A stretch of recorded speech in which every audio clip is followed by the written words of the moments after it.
La ministre du Travail chargée du dialogue social, Madeleine Baird, et les syndicats des secteurs parapublics et privés ont eu une séance de travail hier en vue de la plénière tripartite gouvernement, employeurs et travailleurs qui aura lieu le 3 février prochain et dont l'objectif est d'améliorer certaines dispositions du nouveau Code du travail avant sa présentation au Parlement. Dimitri Abourner, Bertin Osaga pour le reportage.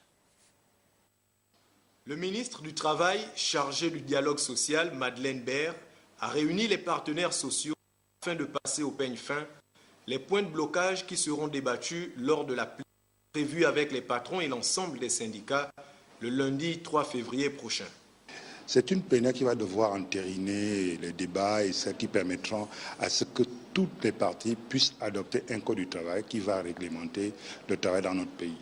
Pour le président de l'entente des travailleurs du Gabon, le processus normal est respecté.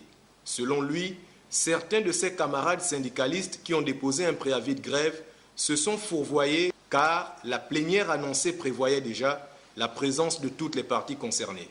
Certaines organisations syndicales ont cru que le gouvernement était en train de finaliser le Code du travail au fin de l'envoyer au Parlement, sans les consulter.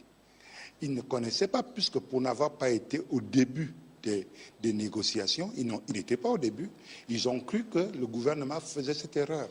Mais c'est plus tard qu'ils comprennent que non, le gouvernement a tout simplement enregistré les propositions du groupe travailleur, les propositions du groupe employeur, et qu'il fallait maintenant qu'il y ait des propositions du gouvernement afin que les trois parties étant là, le ministère de la fonction publique et de l'emploi va centraliser au fin d'amener maintenant tout le monde à la plénière.